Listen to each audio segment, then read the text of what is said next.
Hello students, तो हम discuss कर रहे थे लिपिड ट्रांसपोर्ट कि किस तरीके से हमारे डाइट के थ्रू लिया हुआ लिपिड यानी कि जो कोलेस्ट्रॉल है, ट्राइग्लिसराइड है, फॉस्फोलिपिड है, वो किस तरीके से हमारी स्मॉल इंटेस्टाइन के थ्रू एब्जॉर्ब होके हमारे ब्लड में जाता है in the form of chylomicron. क्योंकि मैंने आपको बताया था कि लिपिड हमेशा किस फॉर्म में ट्रांसपोर्ट होते हैं हमारे ब्लड में, लिपोप्रोटीन के फॉर्म में ट्रांसपोर्ट होते हैं, जिनमें से काइलोमाइक्रोन एक लिपोप्रोटीन है। ठीक है, और किस तरीके की होती है, सेंटर में आपका क्या रहेगा, ट्राइग्लिसराइड और कोलेस्ट्रॉल एस्टर रहेंगे, और बाहर जो उसका आउटर जो कोट है उसमें क्या रहेगा, फ्री कोलेस्ट्रॉल है, फॉस्फोलिपिड है और एपोप्रोटीन है।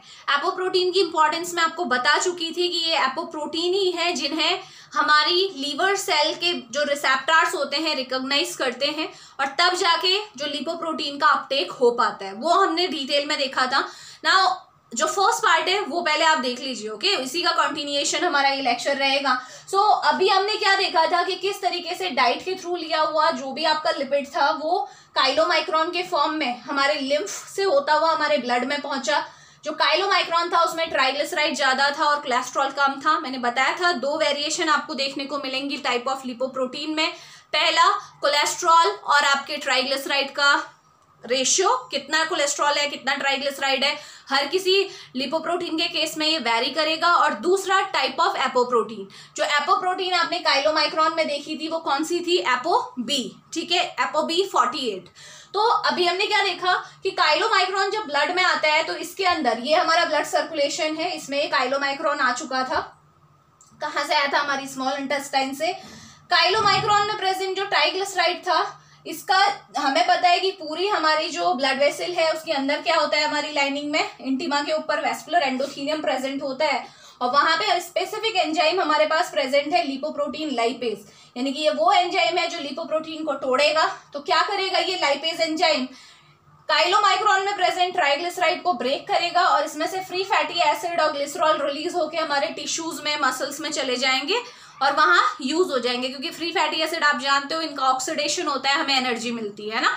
तो अब फाइनली होगा क्या, जो काइलोमाइक्रोन में जितना ट्राइग्लिसराइड था, ठीक है, अब वो उतना नहीं रहेगा क्योंकि ये लिपोप्रोटीन लाइपेज ने उस ट्राइग्लिसराइड को ब्रेक कर दिया था। तो काइलोमाइक्रोन अब काइलोमाइक्रोन न रह के क्या बन गया, काइलोमाइक्रोन रेमनेंट, यानी ये काइलोमाइक्रोन का बचा हुआ हिस्सा। ठीक है, तो अब जो ये काइलोमाइक्रोन रेमनेंट है इसमें कोलेस्ट्रॉल ज्यादा रहेगा और ट्राइग्लिसराइड कम। समझ में आ रहा था ना। और एक और इम्पॉर्टेंट बात जो हमें यहाँ से पता लगी थी कि जो काइलोमाइक्रोन रेमनेंट है वो ब्लड में प्रेजेंट एपो ई जो हमारी एपोप्रोटीन है उसका अपटेक कर लेता है। ठीक है, उसका क्या इंपॉर्टेंस होता है, ये इंपॉर्टेंस होता है कि जो लीवर सेल में प्रेजेंट जो काइलोमाइक्रोन के रिसेप्टर्स होते हैं, काइलोमाइक्रोन रेमनेंट के जो रिसेप्टर्स हैं ये किसको पहचानते हैं, एपो ई को पहचानते हैं। अगर इसके पास काइलोमाइक्रोन रेमनेंट के पास एपो ई नहीं होगा तो ये रिसेप्टर इसको पहचानेंगे नहीं और इसका अपटेक लीवर में होगा नहीं। ठीक है, तो सिंपली हमारी फिजियोलॉजी इसी तरीके से बनी है कि काइलोमाइक्रोन रेमनेंट ने क्या किया, एपो ई का अपटेक कर लिया, और फाइनली ये जो रिसेप्टर जो हमारी लीवर में प्रेजेंट जो रिसेप्टर्स हैं वो इसे पहचान लेंगे काइलोमाइक्रोन रेमनेंट को, और इसका अपटेक हो जाएगा कहाँ, लीवर के अंदर। और लीवर के अंदर जाते ही काइलोमाइक्रोन रेमनेंट अपने अपने अलग अलग पार्ट्स में टूट जाएगा, यानी कि कोलेस्ट्रॉल अलग, ट्राइग्लिसराइड अलग, फॉस्फोलिपिड अलग। और फाइनली हम कह सकते हैं, अगर मैं कोलेस्ट्रॉल के प्रोस्पेक्ट से देखूं तो लीवर सेल के अंदर कोलेस्ट्रॉल आपका नेसेंट फॉर्म में पहुंच चुका है। ठीक है, तो ये कोलेस्ट्रॉल अब क्या होगा, अब इस कोलेस्ट्रॉल का क्या होगा हमें ये पढ़ना है। ठीक है, यहां तक हम कवर कर चुके थे। तो जो ये कोलेस्ट्रॉल है, बाकी जो ट्राइग्लिसराइड फॉस्फोलिपिड है वो भी यूज होंगे, उन्हें मैं यहाँ पे नहीं दिखा रही हूँ अभी फिलहाल के लिए, वो भी काम आने वाले हैं, अभी देखते हैं क्या होगा। तो जो ये कोलेस्ट्रॉल अब अंदर आया है, अब ये क्या क्या करेगा इस चीज को समझिए। पहली बात, कोलेस्ट्रॉल आप जानते हो लीवर में क्या बनाता है, बाइल फॉर्मेशन करता है, बाइल सॉल्ट बनते हैं ना। तो पहला इसका यूज क्या हो जाएगा, बाइल फॉर्मेशन में। लीवर में जो बाइल बनेगा, बाइल सॉल्ट बनेंगे, वो किसकी वजह से बनेंगे, कोलेस्ट्रॉल की वजह से। और आप जानते हो लीवर में क्या बनता है, बाइल बनता है, गॉल ब्लैडर में स्टोर होता है और फाइनली कहाँ चला जाता है, हमारी स्मॉल इंटेस्टाइन में जाता है, और वहां पे फैट का क्या करता है, आपका फैट के डाइजेशन में आपको हेल्प करता है। और फिर फाइनली अपना काम करके यहाँ से इंटेस्टाइन के थ्रू, लार्ज इंटेस्टाइन में जाएगा, रेक्टम के थ्रू, एनस के थ्रू एक्सक्रीट हो जाएगा इन द फीसेस। ओके, ये हमारा बाइल का फेट है, बाइल ऐसे ही होता है। तो पहला तो ये हुआ कि ये कोलेस्ट्रॉल चलो जो था हमारे लीवर में कोलेस्ट्रॉल, चाहे वो बाहर से आया था, और आपको पता है लीवर के अंदर भी कोलेस्ट्रॉल बनता है। ये तो क्या है, एक्सोजेनस सोर्स है, आपने डाइट से लिया वो आपको मिला, वो लीवर को मिला। लीवर के अंदर भी खुद कोलेस्ट्रॉल बनता है, कैसे बनता है फटाफट से देख लेते हैं। मैं भी आपको शॉर्ट में बताऊंगी क्योंकि ये हम डिटेल में बायोकेमिस्ट्री में करने वाले हैं।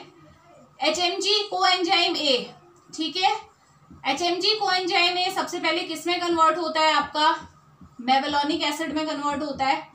ये आपका बायोसिंथेटिक पाथवे है, ठीक है, कोलेस्ट्रॉल कैसे बनता है आपका लीवर में। और जो ये मेवलोनिक एसिड है वो क्या बनाता है, कोलेस्ट्रॉल बनाता है।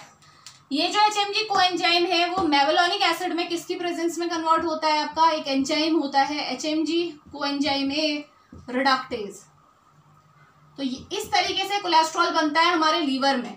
और ये जो था, ये कोलेस्ट्रॉल कहाँ से आया था, हमारे डाइट के थ्रू आया था, काइलोमाइक्रोन रेमिनेंट के थ्रू जो आया था। समझ में आ रहा है। ये मैंने इसलिए बताया क्योंकि ये एक टारगेट है हमारी ड्रग का, नहीं तो मैं पूरा आपको बायोसिंथेटिक पाथवे बढ़ाती, वो हम बायोकेमिस्ट्री में करेंगे कि कोलेस्ट्रॉल बनता कैसे है। बट ये मैंने कुछ स्टेप यहाँ पे आपके लिख दिए हैं जो इंपॉर्टेंट है इस लिहाज से कि हमें अभी ये पढ़ना है, ठीक है। एक तो हुआ कोलेस्ट्रॉल ने बाइल फॉर्म किया, ठीक है, चाहे वो कोलेस्ट्रॉल खाने के थ्रू मिला था, चाहे वो कोलेस्ट्रॉल लीवर ने खुद बनाया था। दूसरा, ये कोलेस्ट्रॉल क्या करता है देखो, और कुछ बहुत स्टोर रहेगा क्योंकि बाइल बार बार बनता रहेगा, ठीक है। और क्या होता है देखो, ये जो कोलेस्ट्रॉल है ना, ये एक दूसरा आपका लिपोप्रोटीन बना देता है जिसका नाम है VLDL। पहला कौन था, काइलोमाइक्रोन। ये जो लिपोप्रोटीन बनेगा इसकी भी कंपोजिशन वही होगी, क्योंकि देखो मैंने बोला था ना, जब काइलोमाइक्रोन रेमिनेंट अंदर गया तो खाली कोलेस्ट्रॉल थोड़ा ना गया था, ट्राइग्लिसराइड भी था, फॉस्फोलिपिड भी था। तो अब वो कहाँ यूज होगा, इस VLDL को बनाने के लिए। तो ये वेरी लो डेंसिटी लिपोप्रोटीन है, इसमें भी वही होगा, सेंटर में ट्राइग्लिसराइड होगा, कोलेस्ट्रॉल एस्टर होगा, आउटर कोट में क्या होगा हमारा, फॉस्फोलिपिड होगा, फ्री कोलेस्ट्रॉल होगा और एपोप्रोटीन होगी, है ना। तो वेरिएशन क्या है, जो VLDL होता है आपका, इसमें कौन सी, पहली बात तो ये बात ध्यान रखना कि VLDL में क्या होता है आपका, ट्राइग्लिसराइड ज्यादा होता है कंपेयर टू कोलेस्ट्रॉल। अगर दोनों को कंपेयर करोगे तो आपका VLDL में ट्राइग्लिसराइड आपको ज्यादा मिलेंगे, पहली बात। दूसरा, इसमें जो हमारी एपोप्रोटीन होती है वो कौन सी होती है, तो सबसे पहले ध्यान रखना इसमें एपोB तो रहेगी जो हमारी काइलोमाइक्रोन रेमिनेंट में थी, ठीक है, एपोB ध्यान रखिएगा। और जब तक इस VLDL के पास केवल एपोB है, जब तक इसके पास केवल एपोलिपोप्रोटीन B है, तब तक इस VLDL को हम क्या बोलते हैं, इमेच्योर बोलते हैं, ठीक है। लेकिन होता क्या है कि आफ्टर सम टाइम ये VLDL क्या करता है, हमारे प्लाज्मा में प्रेजेंट दो और लिपोप्रोटीन है जिनका अपटेक कर लेता है। वो कौन सी है, एपोE और एपोC, ठीक है। अब इस VLDL को आप क्या बोलोगे, मैच्योर VLDL बोलोगे। तो ध्यान रखना, इमेच्योर जो VLDL है उसमें केवल क्या है, एपोप्रोटीन B। जो मैच्योर VLDL है उसमें एपोप्रोटीन E और C भी अवेलेबल है। क्लियर हो गया। अब इस VLDL का क्या होगा, सेम वही होगा जो काइलोमाइक्रोन के साथ हुआ था, क्योंकि ये वैस्कुलर एंडोथीलियम में अभी भी वो एंजाइम प्रेजेंट है ना, LPL, लिपोप्रोटीन लाइपेज। ये क्या करेगा, इस ट्राइग्लिसराइड को टारगेट करेगा, फटाफट से ट्राइग्लिसराइड को तोड़ेगा। VLDL के पास जो ट्राइग्लिसराइड है वो टूटेगा और जो फ्री फैटी एसिड होंगे, फ्री फैटी एसिड और जो ग्लिसरॉल है वो कहाँ, किसको मिल जाएगा, हमारे पेरिफेरल टिश्यूज को मिल जाएगा, हमारे एडिपोज टिश्यूज को, हमारी मसल्स को मिल जाएगा। तो फाइनली अब VLDL न रह के किस में कन्वर्ट हो चुका है, IDL में, इंटरमीडिएट डेंसिटी लिपोप्रोटीन। क्यों बोला इसे IDL, क्योंकि ट्राइग्लिसराइड, VLDL का ट्राइग्लिसराइड का लेवल कम हो चुका है। तो IDL में क्या होता है आपका, कोलेस्ट्रॉल ज्यादा होता है कंपेयर टू ट्राइग्लिसराइड। रीजन आपको साफ साफ दिखाई दिया है, क्योंकि VLDL का ट्राइग्लिसराइड टूटा है, ठीक है। तो इसीलिए अब VLDL किस में बदल गया है, IDL में। और ध्यान रखेंगे कि इसमें भी ये सारी एपोप्रोटीन्स प्रेजेंट होंगी। ओके, नाउ IDL के साथ भी यही होने वाला है कि इसका भी ट्राइग्लिसराइड टूटेगा, लिपोप्रोटीन लाइपेज अटैक करेगा और ट्राइग्लिसराइड से क्या बनेगा, फ्री फैटी एसिड, जो कि हमारे पेरिफेरल टिश्यूज यूटिलाइज कर लेंगे। क्योंकि आपको पता है फ्री फैटी एसिड के ऑक्सीडेशन से एनर्जी मिलती है, ATP मिलती है। तो ये हुआ। अब आइडियल ना रह के किसमें कन्वर्ट हो गया आपका, एलडीएल में। कन्वर्जन समझ में आ रहा है ना। ये जो है ना, ये साइज कम होते जा रहा है, डायमीटर कम होते जा रहा है, ठीक है। स्टाइलोमाइक्रोन सबसे बड़ा था साइज में, फिर वीएलडीएल, फिर आईडीएल, ये छोटे छोटे होते जा रहे हैं साइज में, लेकिन जो आपकी डेंसिटी कोलेस्ट्रॉल का अमाउंट है वो बढ़ता जा रहा है, ठीक है। क्योंकि इसमें से ट्राइग्लिसराइड देखो, हर स्टेप में देखो ट्राइग्लिसराइड टूटते जा रहे हैं। तो वीएलडीएल से आईडीएल बना, आईडीएल से अब लो डेंसिटी लिपोप्रोटीन बन गया। अब इसमें क्या होगा, ये बहुत ज्यादा कोलेस्ट्रॉल रिच होगा, इसमें ट्राइग्लिसराइड बहुत कम प्रेजेंट रहेगा, होगा जरूर, लेकिन इसमें कोलेस्ट्रॉल बहुत ज्यादा प्रेजेंट रहता है एलडीएल में, ध्यान रखिएगा। और एलडीएल की अगर मैं एपोप्रोटीन की बात करूं तो एलडीएल के पास एपोबी, एपोई, ये दोनों तो होते हैं। एपोसी भी इसके पास होता है, लेकिन वो एपोसी को डोनेट कर देता है। एलडीएल की एक खासियत है कि वो इन दोनों को, जो वीएलडीएल से आगे मिले हैं ना, एपोबी, एपोई और एपोसी, ये तीनों इसके पास होते हैं, लेकिन ये एपोसी को क्या करता है, डोनेट कर देता है। अब किसको डोनेट करता है, ये देखो आप, इंपॉर्टेंट रिएक्शन अब आ गई है। जो एलडीएल है ना, इसको मैं थोड़ा सा ब्रॉड कर देती हूँ सो दैट हम पूरा इसमें देख सके। ये हमारी ब्लड वेसल हो गई। एलडीएल क्या करता है, हमारे एक और जो हमारी लिपोप्रोटीन है एचडीएल, हाई डेंसिटी लिपोप्रोटीन, ठीक है। ये एलडीएल क्या करता है, अपना ही जो एपोप्रोटीन सी है ना, उसे डोनेट कर देता है। तो आप क्या बोलोगे, डोनेट्स एपोसी टू एचडीएल, ठीक है। तो एलडीएल ने एचडीएल को क्या दिया, एक एपोप्रोटीन दे दी अपनी, लेकिन एचडीएल क्योंकि एच हीरो, ठीक है, एचडीएल क्या है, गुड लिपोप्रोटीन है, तो इसने अगर इससे कुछ लिया है तो इसे वापस भी करेगा, एलडीएल को कुछ ना कुछ देगा। अब कैसे देगा, क्या देगा, वो अब हम समझेंगे, ठीक हो गया, यहां तक समझ में आया। अब ये पहली बात हम ये देखते हैं कि एचडीएल एलडीएल को क्या देगा। सबसे पहले हम एचडीएल को थोड़ा सा देख लेते हैं। देखो हमारे ये एलडीएल का काम क्या होता है कि एलडीएल कोलेस्ट्रॉल रिच है, तो ये अपने अंदर के कोलेस्ट्रॉल को किसको देता है, हमारे पेरिफेरल टिश्यूज को देता है, हमारी मसल्स को देता है, हमारे एडिपोज टिश्यूज को देता है, ठीक है। और एचडीएल क्या करता है, इस कोलेस्ट्रॉल का अपटेक कर लेता है। एलडीएल तो कोलेस्ट्रॉल देता है टिश्यूज को, लेकिन एचडीएल इस कोलेस्ट्रॉल को उठा लेता है। और फिर क्या होता है, अब ये देखिए एचडीएल के अंदर, एचडीएल है, एचडीएल ने टिश्यूज से कोलेस्ट्रॉल ले लिया, ठीक है। इसीलिए देखो ये पेरिफेरल टिश्यूज में कोलेस्ट्रॉल के लेवल को कंट्रोल करता है। आपकी स्मूथ मसल, स्केलेटल मसल, इसमें ज्यादा कोलेस्ट्रॉल नहीं होना चाहिए। एलडीएल तो क्या कर रहा है, कोलेस्ट्रॉल देता जा रहा है। एलडीएल का इंपॉर्टेंट फंक्शन भी है, ये जो कोलेस्ट्रॉल दे रहा है वो सेल मेम्ब्रेन बनाने में काम आएगा, टिश्यूज में हार्मोन्स बनाने में काम आएगा, बहुत सारे फंक्शन है कोलेस्ट्रॉल के ना, जरूरत भी होती है। लेकिन अगर ज्यादा आपका कोलेस्ट्रॉल टिश्यूज में जाने लगे तो वो तो दिक्कत की बात है ना। लेकिन अब एचडीएल क्या कर रहा है, उसको बैलेंस करने का काम कर रहा है, वो कोलेस्ट्रॉल का क्या कर रहा है, अपटेक कर रहा है। समझ में आ रहा है ना। अब ये एचडीएल ने कोलेस्ट्रॉल ले लिया, अब इस कोलेस्ट्रॉल का होगा क्या, देखो ये जो कोलेस्ट्रॉल है ये फ्री कोलेस्ट्रॉल है। सबसे पहले इसका एस्टरिफिकेशन होना जरूरी है, ठीक है। एस्टरिफिकेशन क्योंकि मैंने बताया था कि कोलेस्ट्रॉल हमेशा जब भी फ्री फॉर्म में ट्रांसफर होता है तो ये बहुत ज्यादा साइटोटॉक्सिक होता है और इसका ट्रांसपोर्ट बहुत मुश्किल होता है, ठीक है। लेकिन अगर इसको एस्टर फॉर्म में कन्वर्ट कर दिया जाए फैटी एसिड के साथ कंबाइन करके, तो इसका जो ट्रांसपोर्ट है बहुत इजीली हो जाता है ब्लड में। तो इसीलिए फर्स्ट स्टेप क्या होता है कि कोलेस्ट्रॉल, जो फ्री कोलेस्ट्रॉल एचडीएल ने लिया है, वो इसे एस्टर के फॉर्म में ट्रांसपोर्ट कन्वर्ट कर दे। तो एक एंजाइम यहाँ पे यूज होता है जिसका नाम है एलकैट। ये एंजाइम है जो क्या करेगा, आपका एस्टरिफिकेशन करेगा। फुल फॉर्म है इसकी लेसिथीन कोलेस्ट्रॉल एसाइल ट्रांसफरेज, ठीक है। I am repeating it again, lecithin cholesterol acyl transferase, okay. तो जैसे ही ये एंजाइम अपना एचडीएल के अंदर ये प्रेजेंट होता है ये एंजाइम, तो ये फटाफट से इस कोलेस्ट्रॉल को किस में बदल देगा, कोलेस्टेराइल एस्टर में बदल दिया। अब ये एस्टर बन चुका है। अब क्या होगा, ये एस्टर जब बना ना, एचडीएल के अंदर जो फ्री कोलेस्ट्रॉल था वो एस्टर में कन्वर्ट हो गया। अब एचडीएल क्या कर सकता है, अपना बदला पूरा कर सकता है। क्यों, क्योंकि इसने एलडीएल से क्या लिया था, एपोसी लिया था ना, तो बदले में ये क्या करेगा, इस कोलेस्ट्राइल एस्टर को डोनेट कर देगा, ट्रांसफर कर देगा टू एलडीएल। समझ में आ गया HDL LDL को क्या देगा। और ये जो ट्रांसफर के लिए एक प्रोटीन इन्वॉल्व होती है, ट्रांसपोर्ट प्रोटीन, जिसका नाम है CETP, cholesterol ester transport protein या ट्रांसफर प्रोटीन। ठीक है, CETP याद रखेंगे, कोलेस्ट्रॉल एस्टर ट्रांसफर प्रोटीन। ये प्रोटीन क्या करेगी, HDL से कोलेस्ट्रॉल एस्टर को LDL को देगी। तो आपको समझ में आ गया कि भाई LDL ने HDL को एपोसी दिया था, तो बदले में HDL ने LDL को क्या दे दिया, आपका कोलेस्ट्रॉल एस्टर दे दिया। मैं CHE यहाँ पे लिख रही हूँ। ओके, तो ये समझ में आ गया। ठीक है, अब LDL के साथ क्या होगा, अब LDL को क्या मिल चुका है, आपका कोलेस्ट्रॉल एस्टर मिल चुका है।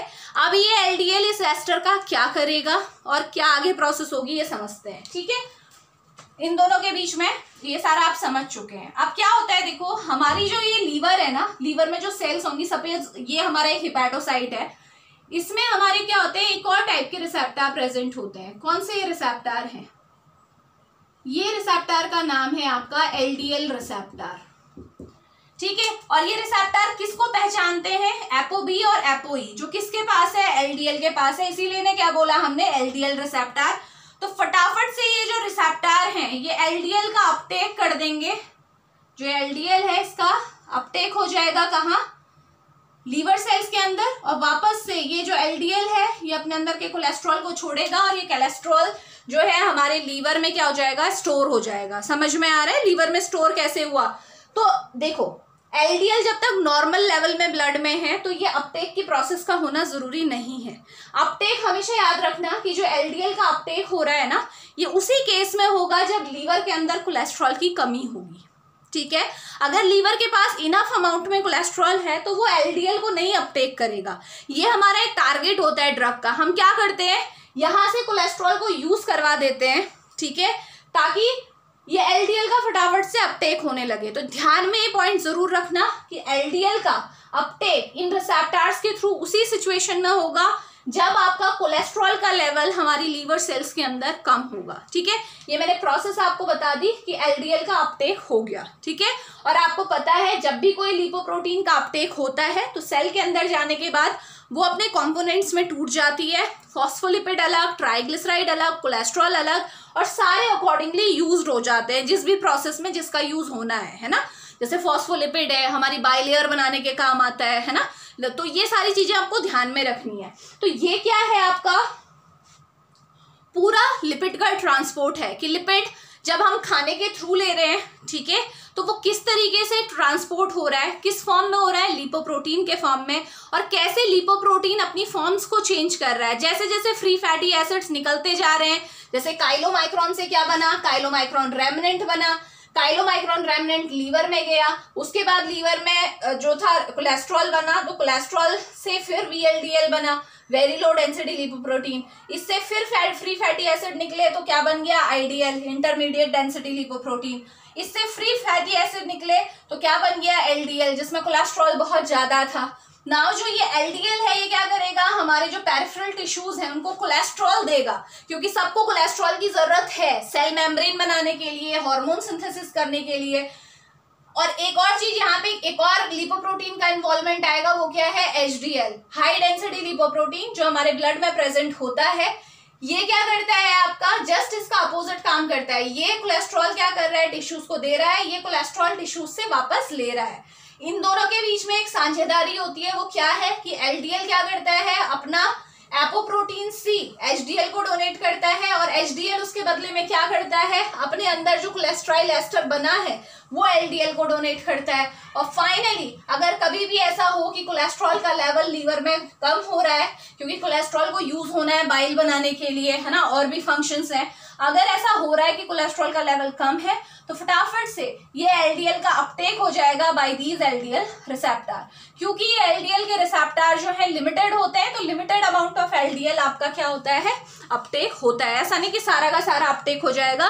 तो एक नॉर्मल हमारा जो लेवल है लिपोप्रोटीन का ब्लड में बना रहेगा, जो मैं पहले भी आपको बता चुकी हूँ कि HDL, LDL इनकी एक अपनी वैल्यू है। लाइक HDL की मैं बात करूँ तो 50 to 55 mg/dl से कम वो कभी नहीं होना चाहिए। ये क्योंकि क्या है, गुड लिपोप्रोटीन है। अगर ये कम हो जाएगा तो शायद ये आगे की प्रोसेस होगी नहीं, है ना। दूसरी बात कि जो हमारा LDL है उसका लेवल कभी भी 100 to 130 तक आप रेंज ले सकते हो, mg/dl से ज़्यादा नहीं होना चाहिए, क्योंकि अगर ये ज़्यादा होगा तो हमारी सारी जो ब्लड वेसल्स हैं, हमारी आर्टरी है, उनकी वॉल में डिपॉजिट होके प्लाक बना देगा और ब्लड फ्लो को ऑब्स्ट्रक्ट करेगा, जैसा कि हमने एथेरोस्क्लेरोसिस में देखा था, मायोकार्डियल इंफ्रैक्शन में देखा था। ठीक हो गया। तो ये था ऑल अबाउट लिपिड ट्रांसपोर्ट, और इसी ट्रांसपोर्ट को यूज़ करके हम नेक्स्ट क्लास में हम क्या देखेंगे कि ड्रग कैसे काम करती है, क्योंकि सारी चीज़ें हम समझ चुके हैं प्रोसेस। अब हमें ये समझना है कि ऐसा हम क्या करें कि इस लिपिड ट्रांसपोर्ट को हम रोकें, ठीक है, कोलेस्ट्रॉल के लेवल को कम करें। बहुत सारे आइडियाज़ आपको लग गए होंगे कि क्या क्या हम कर सकते हैं, बट इन्हें डिटेल में हम क्या करेंगे नेक्स्ट लेक्चर में डिस्कस करेंगे। तो मिलते हैं नेक्स्ट लेक्चर में। Till then, thank you so much.